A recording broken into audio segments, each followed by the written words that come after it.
अबे यार।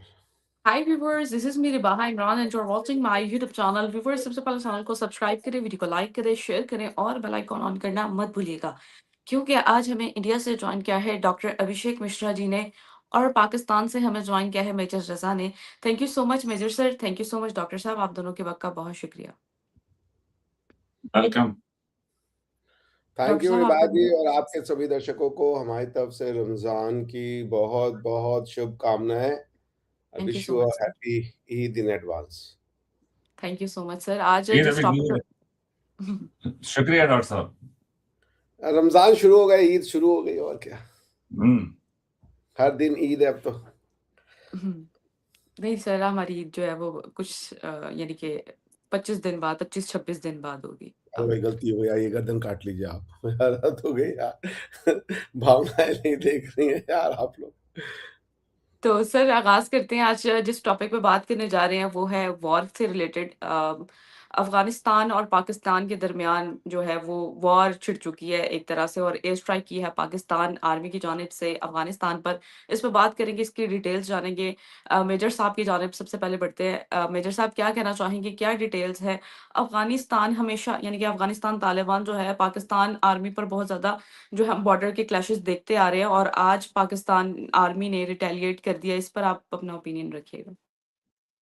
चले, मुझे थोड़ी सी अच्छा लगा कि आपने वो जो बेदरेग आप इस्तेमाल करती है ना कि हमेशा पाकिस्तान अफगानिस्तान की लड़ाई, तो वो आपने बीच में हैंड ब्रेक खींची, उसको काटा और फिर आपने उसको जंग फिर भी कह दिया। जंग बिल्कुल नहीं है। अफसोसनाक सूरत हाल है, और अफसोसनाक इस लिहाज से है कि जी रमजान के महीने में आपको पता है कि जी इस्लाम की टीचिंग्स के मुताबिक आपस में जंग या मतलब वो नहीं की जाती। लेकिन अब सूरत हाल ये है कि पाकिस्तान में ये बावजूद इसके कि पाकिस्तान ने इस पे बड़ी बार सबूत दिए, उनको अफगानियों को समझाया, उनसे रिक्वेस्ट की, फिर इस्तांबुल में, कतर में इसके ऊपर जो है बातचीत भी हुई, सारा कुछ हुआ, लेकिन उसके बावजूद ये जो शर्मअंगेज कार्रवाइयां हैं तो वो नहीं रुक रही। और ये जो जिस एयर स्ट्राइक की आप बात कर रही हैं, तो ये उसी की एक जवाबी कार्रवाई थी, और बड़ी टारगेटेड थी। सिर्फ उस जगह पे की गई कि जहाँ पे इंटेलिजेंस बेस्ड उनको इतलात थी कि यहाँ पे कोई कैंप है, ट्रेनिंग्स हैं, कि जिनकी वजह से, क्योंकि अफगानिस्तान पाकिस्तान बिल्कुल जुड़ा हुआ है, तो मतलब हमें बाकी अफगानिस्तान के किसी बंदे के साथ, लोगों के साथ, मतलब वो 40-50 साल से पाकिस्तान आ रहे हैं, जा रहे हैं, उधर आ रहे हैं, जा रहे हैं, कोई मसला नहीं है। लेकिन ये जो एक एलिमेंट है और उनके जो स्पॉन्सर हैं, उनकी वजह से ये एक वक्ती मुश्किल है कि जिसकी ऊपर जो है ये कार्रवाई की गई है। और इसमें एक और फैक्टर भी है, और एक और फैक्टर जो है वो ये है कि जो पाकिस्तान के मौजूदा कमांडर ऑफ डिफेंस फोर्सेस हैं, फील्ड मार्शल सैयद आसिम मुनीर, तो उनकी एक अप्रोच भी है, और उस अप्रोच में ये है कि जी ठीक है, अगर आपके साथ हमारे ताल्लुकात हैं, तो पहले ये चीजें बर्दाश्त की जाती थी, मतलब उसमें इनको ना टॉलरेट या मतलब इसको नॉइज या साइट का वो कह के तो इसको इग्नोर किया जाता था कि यार स्ट्रेटेजिक उसके ऊपर ताल्लुकात पे ज्यादा फोकस होता था। लेकिन अभी जो कमांडर ऑफ डिफेंस फोर्सेस हैं, सैयद आसिम मुनीर, उनकी एक अप्रोच ये है कि भाई मेरा एक सोल्जर जो है ना, वो भी उतना ही कीमती है जितना मैं कीमती हूँ, और इसलिए अगर कोई भी ऐसी कार्रवाई हो और उसमें हमें मालूम हो जाए कि ये कहाँ से हुई है, तो those people will be taken to task. और यही रीजन थी कि जिसकी बुनियाद के ऊपर वो आपने देखा था ना ऑपरेशन सिंदूर में भी, कि 4 दिन के बाद हाथ बांध लिए थे, फिर माफिया तलाफियां करके कि नहीं जी बस इतना ही करना था। इसलिए तो ये जो फील्ड मार्शल सैयद आसिम मुनीर है ना, इनके पास जीरो टॉलरेंस है इस तरह के ये जो छोटे मोटे, जिसको आप कहते हैं ना कि जी वो छोटा मोटा पेन या छोटी मोटी नॉइज, वो इसको टॉलरेट नहीं करते। और यही वजह है कि अफगानिस्तान के साथ कई अभी मेरा हमें 2-4 महीने हो गए हैं कि बॉर्डर बिल्कुल बंद है। अफगानियों को हमने कभी वापस जाने का नहीं कहा, कभी भी, 40-50 साल के अंदर कभी भी नहीं कहा। लेकिन ये पहली दफा है कि अफगानियों को बाकायदा कहा गया कि जी अब आप वापस जाएं। और ये सारी टैक्टिक्स इसलिए की जा रही है कि जी वो है। अच्छा, ये तो हो गया ना इसका एक लोकल फैक्टर, लेकिन इसका एक रीजनल और ग्लोबल फैक्टर भी है। और रीजनल और ग्लोबल फैक्टर जो है वो ये है कि आपको मालूम है कि ये ईरान साइड पे क्या सिचुएशन है, तो उसमें भी फिर कई वो जिसको पंजाबी में कहते हैं ना कन टुटे, कि कई कन टुटे मतलब अरसे से बेकार बैठे हैं, तो वो एकदम से हरकत में आ जाते हैं कि चलो यार शायद हमारी भी कोई थोड़ी-सी अहमियत बन जाए। तो वो कई कन टुटे जो हैं वो भी पाकिस्तान की तरफ जो है वो इस तरह की कार्रवाई जो है बना क्यों? कि जी एनवायरनमेंट क्रिएट किया जाता है कि जिसकी बुनियाद के ऊपर फिर वो जो बड़ा एक्शन है उसकी तैयारी है। तो ये कोई ऐसी अचंभे की सूरत-ए-हाल नहीं है। आपने अभी देखा होगा चंद दिन पहले कि यमन में ये जो अबू धाबी की एक कार्रवाई थी कि जिसमें वो जो सऊदीया ने उसके ऊपर बाकायदा फाइटर जेट से अटैक किया और अटैक करने के बाद वो जो है उनकी जो यमन में एक सेपरेशन मूवमेंट थी, उसको उन्होंने कर्टेल किया क्योंकि सऊदी अरेबिया ने उसको ये समझा कि एज़ इफ कि सऊदीया के इर्द-गिर्द जो है, वो एक प्लानिंग के तहत ये सारी कार्रवाई की जा रही है। तो ये बड़ा यूनिक था कि सऊदी अरेबिया और मतलब यूनाइटेड अरब एमिरेट्स के बीच में तो कभी कोई प्रॉब्लम नहीं हुआ।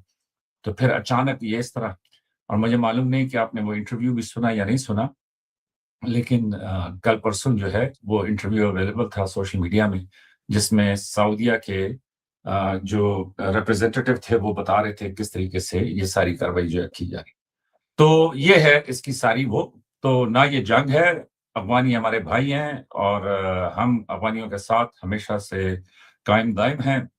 तो रास्ता हमारा कहीं और है, बस उसके लिए समझें कि उस रास्ते के लिए हम इकट्ठे हो रहे हैं, उसकी तैयारी हो रही है।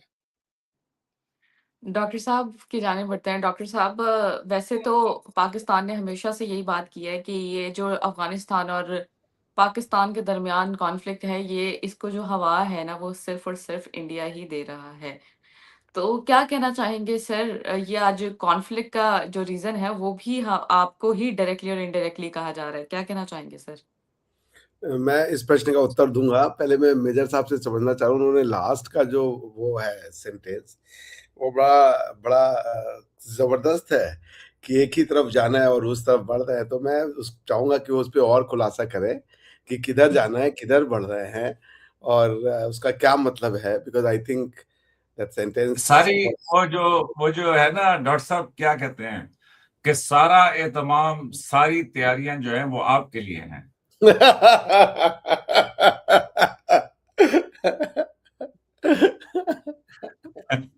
कि ये जो सारा शो है ये आपके लिए है। सो वो हमारी वो तो वो जो शो है उसमें आपका पूरा मतलब क्या है? खुल के बताइए ना, तब तो नहीं, बड़ा नहीं, ये देखिए ना अक्लमंद के लिए इशारा काफ़ी होता है। अक्लमंद के लिए सर इशारा काफ़ी होता है, सर मैं लेकिन मेजर साहब ये सुनना चाह रहे हैं कि ना ग़ज़वा-ए हिंद हम लोग करना चाह रहे हैं और ये बस आपके मुँह से जो है ना ये बात सुनना चाह रहे हैं और इस पे फिर वो शुरू होंगे, ऐसे शुरू होंगे, ऐसे शुरू होंगे डॉक्टर तो साहब हमने नहीं, के। तो मैं मेजर साहब मैं ने कहा है सही यार, बता दूँ, आप तो अल्लाह से मतलब मैं डरिए। सही बता दूँ, मैं दिल से ये समझता हूँ कि आप देखें ना मतलब ये बड़ी देखिए मेरी तो एक छोटी-सी ज़िंदगी है जिसमें मैं ये सारी चीज़ें देख रहा हूँ। तो उस छोटी-सी ज़िंदगी में मतलब मुझसे पहले ये दूसरी जंग अज़ीम वग़ैरह सब खत्म हो चुकी थी। लेकिन आप ये देखें कि वो कहते हैं ना कि what goes around comes around कि जी दुनिया एक गोल दायरा है, उसमें आप घूम के आते हैं। फिर आज मैं किसी को सुन रहा था तो उसने कहा कि जी वो एक फ़लसफ़ी था। उसने ये कहा कि जी अ, आपको फ्रीडम तो है, ये मतलब आप कहें कि जी मैं क्या कहते हैं इसको दही भल्ले खाऊँगा। तो उसने कहा ये तो फ्रीडम है, लेकिन मैं दही भल्ले खाऊँगा ये क्यों आप में पैदा हुआ? तो ये तो आपकी फ्रीडम नहीं है मतलब वो तो मतलब मैं ये कह रहा हूँ कि अब आप देखें मशरिक की तरफ सारी चीज़ें आ गई हैं।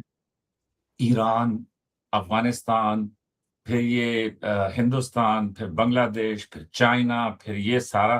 तो इस सारे में मैं ये समझता हूँ कि जो सबसे ज़्यादा शरारतें करेगा, आखिर हुँ। में वही मरेगा। ये अल्फ़ाज़ आप मेरे फ़ौजी मनमौजी से लिख के रख लें कि जो शरारतें कर रहे हैं, ये इंसान की खुशफ़हमी होती है कि जी किसी को नहीं पता चल रहा मैं क्या तो लेकिन ये है कि जो सारी शरारतें हो रही हैं, उसके पीछे वही मरेगा कि जो ये सारी शरारतें कर रहा है। और वो क्या डॉक्टर साहब आप तो पिछली दफ़ा आपने आइंस्टाइन को कोट किया था, इस दफ़ा भी मुझे उम्मीद है आपके लिए अच्छा कोटेशन देंगे। तो वो क्या था कि आप कुछ लोगों को कुछ देर के लिए बेवकूफ बना सकते हैं, बहुत सारों को, लेकिन सबको हर वक्त के लिए बेवकूफ नहीं बना सकते। कोई इस तरह का कोटेशन था। नहीं, मगर मजे की बात है कि वो कोटेशन ठीक नहीं है। आप वो सबको आइंस्टाइन वाला। नहीं, आइंस्टाइन का तो ये था कि doing the same thing again and again and expecting a different result. So मैं ये हाँ, कह रहा लेकिन हूँ, उसमें आपको मेरा ख्याल है बाद में आपने जाके कोई तहकीक की होगी थोड़ी बहुत। नहीं, मैं उस पर तहकीक नहीं करता। अच्छा, ये मैं एक एक नॉवल का डायलॉग था डॉक्टर साहब, कि जो लोगों ने पसंद किया और उन्होंने उठा के फिर आइंस्टाइन को लगा दिया, क्योंकि रिबाहर जैसे लोग जो है ना, जब तक किसी अच्छा हवाला ना हो आइंस्टाइन का, ये वो मानते नहीं है ना, तो वो फिर लोगों ने नहीं, उसके साथ डाल दिया। नहीं, मैंने वो आपका एआई पे उनका ओपिनियन था कि ऐसा आइंस्टाइन के ऊपर गलत अट्रीब्यूट किया गया है, लेकिन there are sources which says that yes Einstein has said that in context of nuclear physics. But anyways, ये डॉक्टर साहब आप गलत गली में जा रहे हैं। अब आप न्यूक्लियर फिजिक्स में ले गए हैं इस डायलॉग को। तो मेरा ख्याल है कि रहने ही दें जी, बात करें। देखिए, एज अ लॉयर मैं फिजिक्स, देखिए लॉ है क्या ये हाँ, आपको एज ए समझ लॉयर मेरे दिल में पता है क्या बात आई, जैसे ही आपने कहा ना एज ए लॉयर, तो मैंने कहा कि एज ए लॉयर मेजर साहब मुझे खुली छुट्टी है, और फिर मैं सोच रहा था कि मुझे भी एज ए मेजर खुली छुट्टी। देखिए मैं आपको जी। बताता हूँ लॉ क्या है। मेजर साहब, जब मैं क्लासेस में जाता हूँ ना, तो ये क्वेश्चन जरूर पूछता हूँ बच्चों से कि बेटा लॉ क्या है। तो मोस्ट ऑफ द बच्चे मुझे जवाब देने लगते हैं कि, और वो सही है, उस उम्र में हम सब वही जवाब देते हैं। लेकिन देखिए कैसे चीजें फंक्शन करती हैं, उनको ऑब्जर्व करना कितना इंपॉर्टेंट है। तो मैंने कहा आपसे पूछ देना मेजर साहब, लॉ क्या, आप लॉ से क्या समझते हैं, तो आप मुझे क्या जवाब देंगे? हम्म। लॉ क्या है, लॉ से आप क्या समझते हैं? वो मैं तो यही समझता हूँ कि भाई काबू करने के तरीके हैं, जो मर्जी आप आके कह लें, लेकिन ये है कि हर चीज को काबू करने के लिए एक ढकोसला, एक तरीका, एक जो है ना फनकारी है। हालांकि आपकी, देखिए तो मैं आपको अगर मैं एग्जामिनर होता, ये लिखने के लिए 10 में से, इवन आपकी ट्रेनिंग नहीं है, 10 में 6 नंबर तो मैं तब भी दे देता। आप पहुंच गए क्लोज, आप उसकी पूरी निटी-गिटी में नहीं पहुंचे, लेकिन आपने उस एक एस्पेक्ट को पकड़ा जो कि सही है कि law is a tool to regulate, control तो नहीं कहूंगा मैं, रेगुलेट बिहेवियर। बट ये आधी ये डेफिनेशन। ये डॉक्टर साहब जो स्वीटनेस है ना, ये जो फिनेस है, ये है ना लॉयर की फिनेस, कि है कंट्रोल, लेकिन वो उसको जरा मध्यम करके पेश करता है कि रेगुलेट, कि देखो तुम्हें जरा मतलब वो तरीके में रखने के लिए, हालांकि है कंट्रोल डॉक्टर साहब। नहीं, आप कंट्रोल नहीं है। अब मैं उतना डीप में रेगुलेशन और कंट्रोल, मेरी किताब ही है इसके ऊपर, रेगुलेशन और कंट्रोल पे मैं नहीं जाऊंगा, मैं फिर कभी आपको बताऊंगा, इट्स टू डिस्टिंक्ट थिंग। लेकिन आप एक चीज में वो कर गए, जिसे कह लीजिए हम सब वही गलती करते हैं। मैं आपसे पूछूं, आपने लॉ कभी पढ़ा है मेजर साहब, आपका क्या उत्तर आएगा? यस। कब पढ़ा लॉ आपने? मैं नहीं नहीं, सुने सुने, क्यों, मैं जरा ना शौक से पढ़ता हूँ कि कोई डिसीजन आ जाए, कोई कुछ आ जाए, तो मुझे जरा वो क्या कह लें, लॉ की थोड़ी सी ठरक है, लेकिन बाकायदा एज ए सब्जेक्ट मैंने लॉ को नहीं पढ़ा, कि मतलब आप कहें कि जी डिसीजन प्रॉपरली। मतलब कोर्ट के डिसीजन को कह रहे हैं ना मेजर साहब हाँ आप? हाँ हाँ, देखिए, चस्के के लिए। ठीक है, जस्ट ठीक है। देखिए मैं आपसे बताऊं कि बच्चे को आप शुरू से लॉयर बनाना शुरू कर देते हो। जब आप क्लास 6-7 में होते हो, तो आप laws of Newton, laws of motion, laws of gaseous behaviour, laws of particles, ये सब पढ़ाते हो आप। ये लॉज हैं, मगर आप उनको देख नहीं रहे हो, क्योंकि आपकी दिमाग में एक लॉ को लेके पर्टिकुलर ओपिनियन बंधी हुई है, जबकि आप क्लास 6 से लॉ पढ़े जा रहे हो। And interestingly, they are also study of behaviour, laws of matter and laws of social sciences, which is human behavior.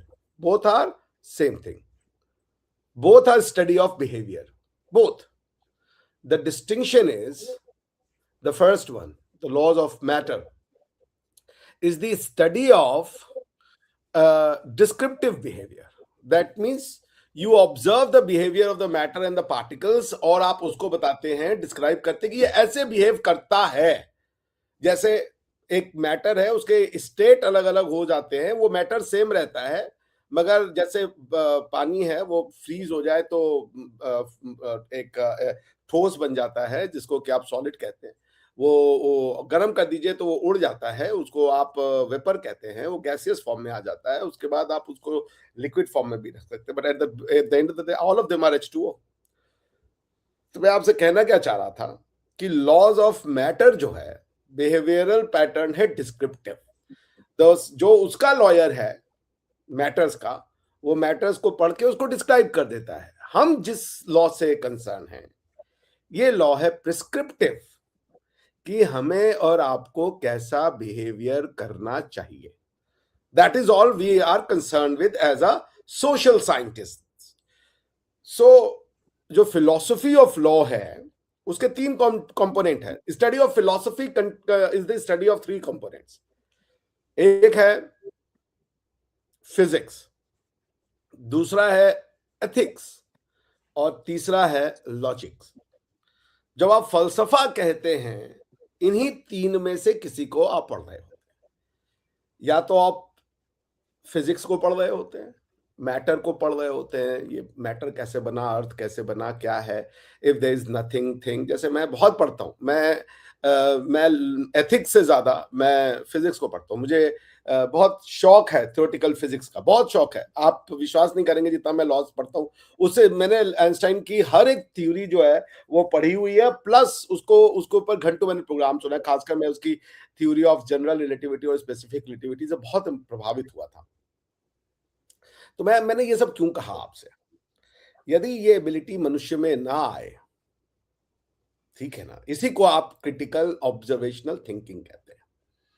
तो मनुष्य अपनी जो अधूरी नॉलेज है उसको वो संपूर्ण समझ रहा होता है, और उसमें उस नॉलेज की जो जो अगर क्योंकि अगर if the knowledge is not coupled with metaphysics, तो वो नॉलेज और भी सतही हो जाती है, उसके डिजास्ट्रस रिजल्ट आते हैं।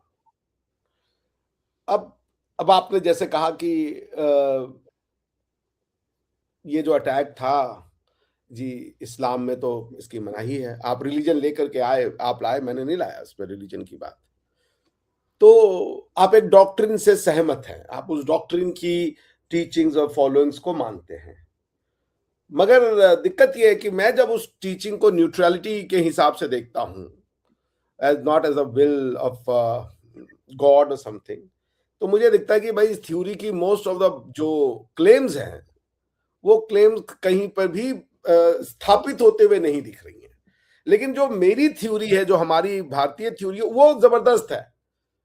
जैसे सत्यमेव जयते, या जिसे कहते हैं कि आपको कर्म का जो प्रधान है, जैसे इस्लाम की थ्योरी में कर्म का कोई बेस नहीं है, ठीक है ना। जैसे इस्लाम और सनातन में कॉमनैलिटी ये है कि दोनों बहुत धर्म के लेकर के रिजिड है, लेकिन जो सनातन का धर्म के प्रति जो नजरिया है वो है फ्लेक्सिबल, वो है इंक्विजिटिवनेस का, क्वेश्चन का, जिसको वो स्पिरिचुअलिटी से जोड़ देते हैं, रिजिडिटी से नहीं जोड़ते। लेकिन जो इस्लाम का है वो क्लेम ये है कि अब जो आपको कह दिया गया है उसको इन्वेस्टिगेट करने की जिम्मेदारी आपकी अब नहीं है, या उसको क्वेश्चन करने की जिम्मेदारी आपकी नहीं है। There is the distinction. अब जैसे मैं बहुत ज्यादा दारुल हरम में पीस हो जाएगा, या दारुल अमन, क्या दारुल इस्लाम और दारुल हरम, जहां इस्लाम स्थापित हो गया वहां पे पीस ही पीस है, दैट्स द बेसिक क्लेम। अच्छा, इस क्लेम की कोई बेसिस नहीं है। जहां जहां दारुल इस्लाम है वहां वहां कॉन्फ्लिक्ट है। बिल्कुल, दोनों थ्योरी की क्लेम और उसकी ऑन ग्राउंड सच्चाई में कोई कोई लेना देना ही नहीं है, ठीक। गजवा हिंद को आप देख लें।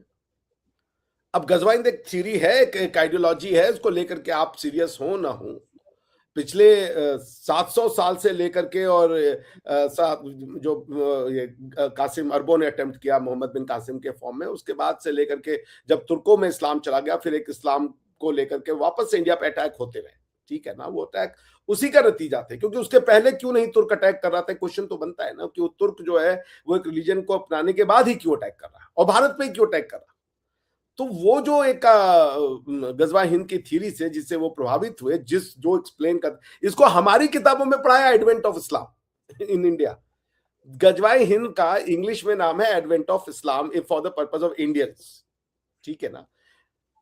तो मैं आपसे क्या कह रहा हूं कि मैं जब ये बात आज सुन रहा था, आपने जो कहा कि ये जो अफगानिस्तान पे अटैक हुआ है, मेरे लिए ये बड़ा जबरदस्त अपने जीते जी कुछ थ्योरीज को स्थापित होते हुए देखना है। जैसे कहते हैं ना कि भाई the science of physics, the science of matter is based on cause and effect, cause and effect. तो उसी तरीके से हमारी थ्योरी में ये था कि आपने भारत ने जब आपके ऊपर ये वाला ऑपरेशन सिंदूर किया, आप जी अटैक कर दिया, इन्वेस्टिगेशन नहीं करवाया, ये तो हमारे ऊपर इल्जाम है, सेल्फ क्या आपका वो है, फॉल्स फ्लैग ऑपरेशन है जी, सब इन्होंने करवा के और मुसलमान को बर्बाद करने के लिए, बदनाम करने के लिए सारी साजिशें रची हैं। ये आपका क्लेम रहता है भारत के प्रति। आज आप सेम चीज फेस कर रहे हो अफगानिस्तान के साथ, सेम चीज। तो मैंने कहा ना, कोई थ्योरी कि इस्लाम एक नेशन बनाता है, प्रूव्ड रॉन्ग। दारुल इस्लाम में पीस है, ईरान और इराक क्यों लड़े आज तक समझ में नहीं आया, दारुल इस्लाम दोनों थे। थ्योरी की कोई प्रूवेंस नहीं है। एक उम्मा है, 56 मुल्क हैं, वीजा लग रहे हैं, लेकिन एक उम्मा है।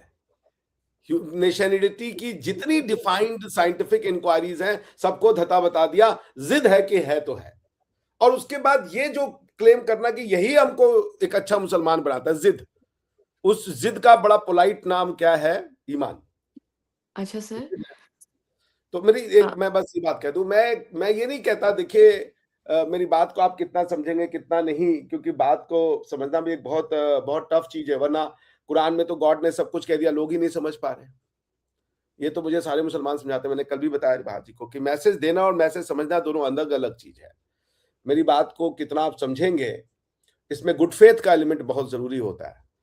तो मैं वही कहूंगा कि तैयारियां तो आप बहुत कर लीजिएगा मेजर साहब, क्योंकि आप एक आइडियोलॉजी या थ्योरी को सच समझते हैं, मगर उस थ्योरी का सच होना आपके ईमान पे डिपेंड नहीं करेगा, वो फिर फिजिक्स और लॉजिक पे डिपेंड करेगा। और अगर गजवा हिंद से हिंद को खत्म हो जाना होता, और जैसा मैंने बताया कि आप अगर वो सब पढ़ें जो हदीस है, और हदीस के अलावा जो तफसीर होती है, उसमें साफ साफ लिखते हैं, कई मौकों पे ये कहा गया था कि बस कुछ ही दिनों में ये सब आ जाना है, कयामत और सब खत्म हो जाना है। तो उस बात को भी कई साल बीत गए और अभी तक कुछ नहीं हुआ। तो ईमान से आप काम तो जरूर करेंगे। एक बात याद रखिएगा, मैं रुक जाइए भाजी, बस 10 सेकेंड और दीजिए, हमें किसी बाहर की फोर्स ने नहीं हराया, ये याद रखिए।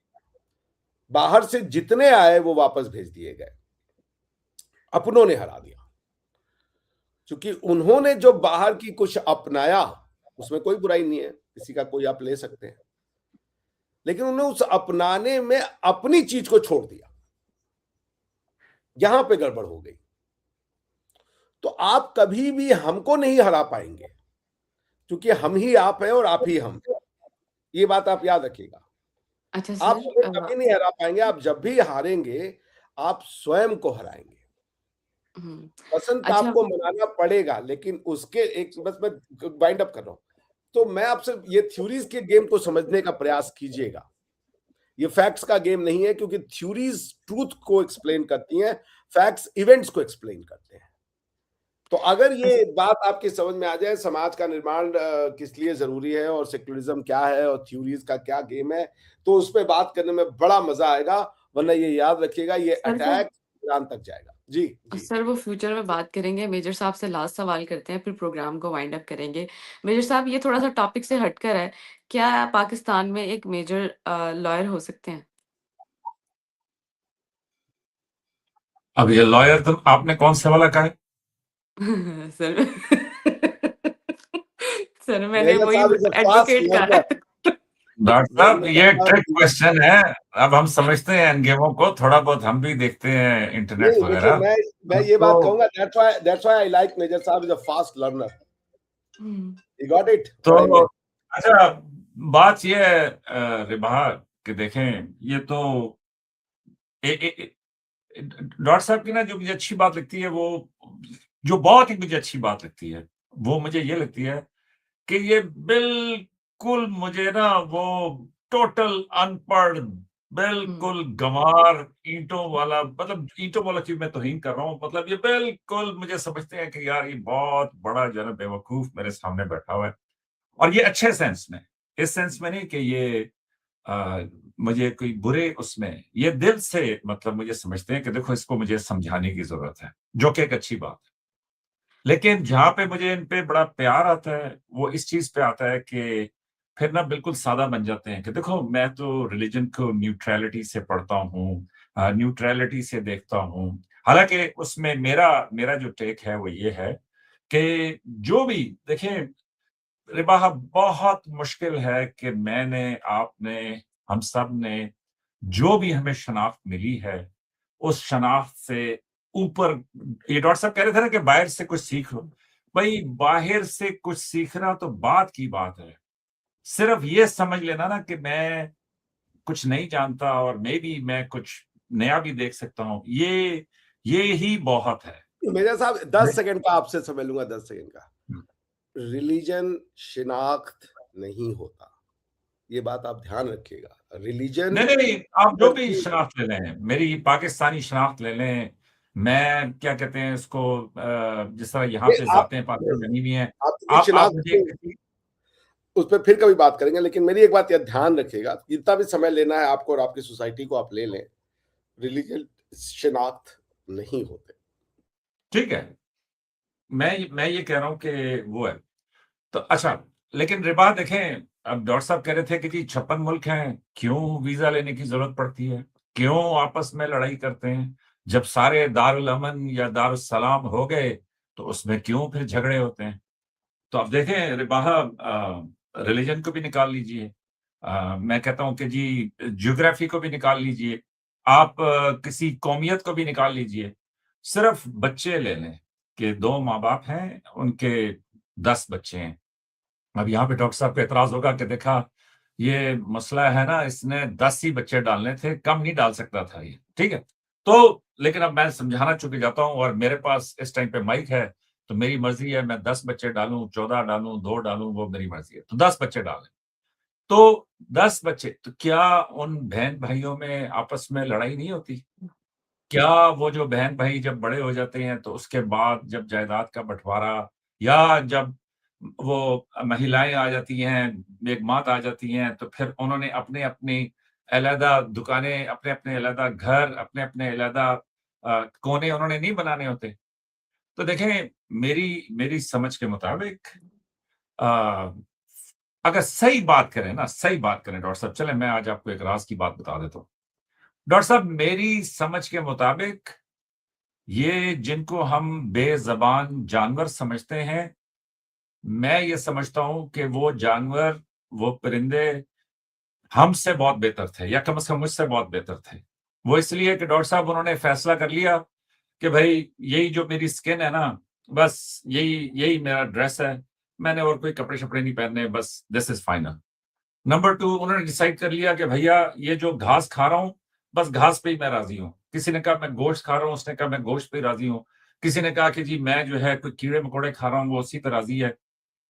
उन्होंने अपना एक फिक्स्ड खाना डिसाइड कर लिया कि ये मेरी बायोलॉजिकल नीड के लिए काफ़ी है और उन्होंने बस वही खाना शुरू कर दिया। और मेरी समझ के मुताबिक सर वो लुट डाल रहे हैं।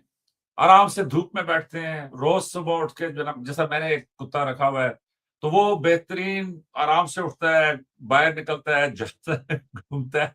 मतलब उसको कोई मेरी तरह फ़िक्रें नहीं है कि यार डॉक्टर अभिषेक मिश्रा आ रहा है, मैंने उसके बातों का जवाब देना है।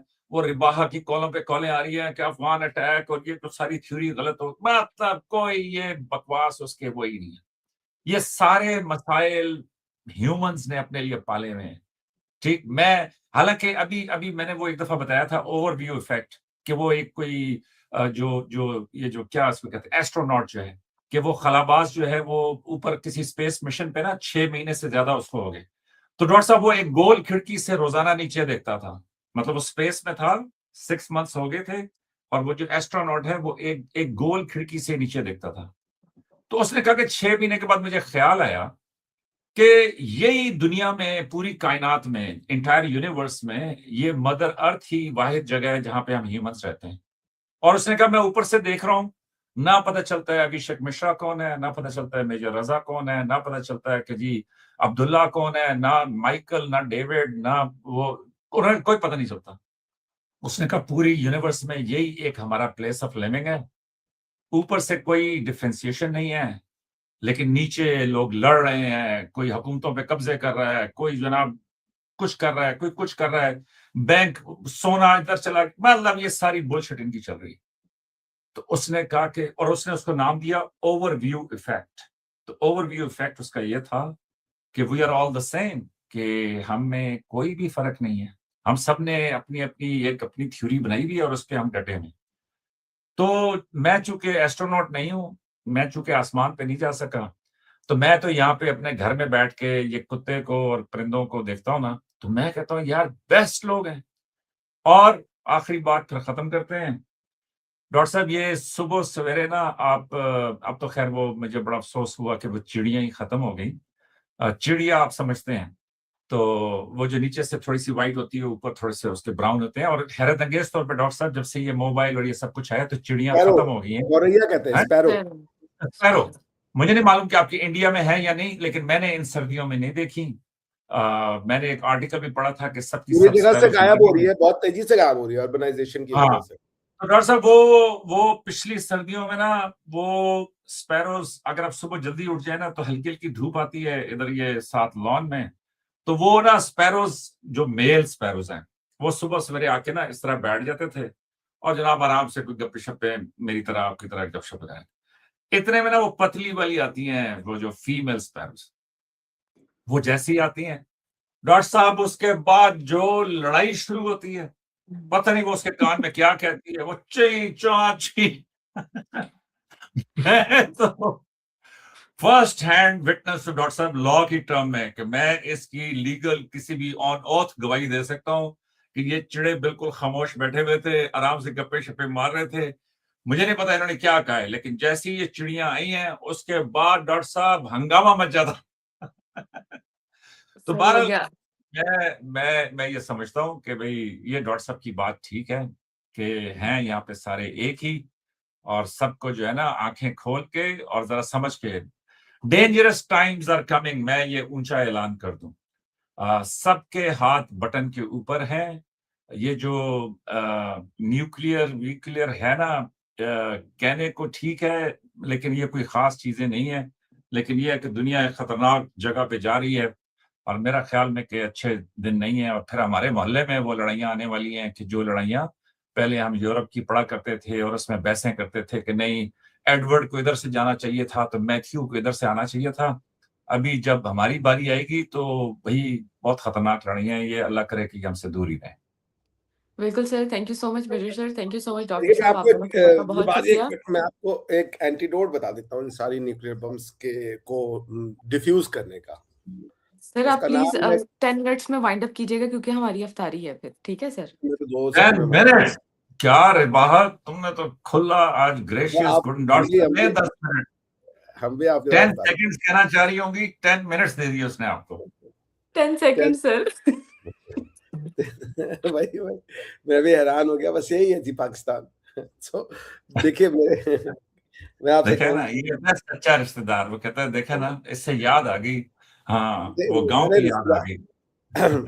मैंने आपसे कहा ना कि इन सारे न्यूक्लियर बम को डिफ्यूज करने का जो एंटीडोट है वो है ज्ञान, true search for knowledge, quest for knowledge, स्वयं से ज्ञान की तलाश। किसी का ज्ञान लेने की आवश्यकता नहीं। अभिषेक मिश्रा आया, ये बड़ा चौधरी बना, ना ना ना ना, लेकिन ज्ञान की तलाश का होना बहुत आवश्यक है। ज्ञान लीजिए, कहीं से लीजिए, एक अच्छे जिज्ञासु, या आपके उर्दू और अरबी में क्या कहते हैं मुझे नहीं पता, but then search and thirst for knowledge to know the truth is the solution. बाकी एक बात याद रखिएगा, युद्ध और बर्बरता अज्ञानता का द्योतक है। They are synonymous to to I don't know what should I say for being illiterate or unwise. That's what the word is. Thank पढ़िएगा, यू सो मच सीखिएगा, डॉक्टर साहब। जीवन से आपको उत्तर मिलेंगे। डॉक्टर साहब बिल्कुल ये सर। इसको पंजाबी में कहते हैं अकल नहीं तो मौजा ही मौजा सर। तो इसलिए हाँ, हम देखें ना हमें हंसते मुस्कुराते आपको मिलते हैं। तो अकल तो लाइए ना, मुस्कुराना बंद कर देंगे हम भी यार, हँसते नहीं मुस्कुराते। नहीं, तो वैसे जो डॉक्टर साहब जो जो एक बात वाइज है आप है, जो वाइज है, वाइज कोई तो मसला पड़ा होता है कि यार इनको समझ क्यों नहीं आ रही। जो नहीं, वाइज़ अनवाइज है वो तो अक्लमंद नहीं हैप्पी है, होता है। वाइज़ अक्लमंद नहीं है। वाइज़ जो है वो ज्ञानवान है। ज्ञान का क्या मतलब है? ज्ञान का मतलब किसी स्किल को मैं ज्ञान नहीं कहता। ज्ञान का मतलब है क्षमा, प्रेम, दया, ये है ज्ञान। आप बहुत पढ़े लिखे हो, इंजीनियर हो, डॉक्टर हो, लॉयर हो, धेले भर का आपके अंदर ज्ञान नहीं है, लोगों की फीलिंग्स, लोगों को दर्द हो रहा है, आपको उसकी सेंसिटिविटी नहीं है। ज्ञान जो है आपको स्किल नहीं बनाता, ज्ञान आपको रिनंशिएटर बनाता है, ज्ञान आपको पाने के लिए नहीं उकसाता, ज्ञान आपको नहीं तो छोड़ने के ज्ञान लिए। ज्ञान जो ज्ञान वाला है वो वाइज ही तो है ना। हाँ, वही तो मैं कह रहा हूँ, that's in that sense I said wise. That's why I illiterate के बाद मैंने उसको, ज्ञानी तो अनपढ़ हो सकता है, ज्ञानी को ज्ञान यानी क्षमाशीलता, ज्ञान डॉक्टर यानी साहब सर जो जो जो गांव का मोची है वो भी ज्ञान वाला हो सकता है, आप ये यस कहना चाह रहे हैं ना। हाँ। यस यस, मोची या दूध या कोई भी ज्ञान तो किसी के ऊपर भी आ सकता है, जो हमारे आपके दुख और दर्द को समझे, हमारी आपकी पीड़ा को समझे, वो ज्ञानी है, और जो उनको हर ले वो भी ज्ञानी है। सो ज्ञान और नॉलेज दोनों अलग अलग चीजें हैं, बहुत ही अलग अलग चीजें। Thank you so much doctor साहब, thank you so much major sir, आप दोनों के वक़्त का बहुत शुक्रिया। एंड पर जाते हुए मैं यही कहना चाहूँगी कि हम किसी भी ऐसी थ्योरी को जो है वो एक्सेप्ट नहीं करते हैं जो वायलेंस फैलाए। तो इसी के साथ अपनी मेज़बान रबाह इमरान को दें इजाज़त। Thank you so much.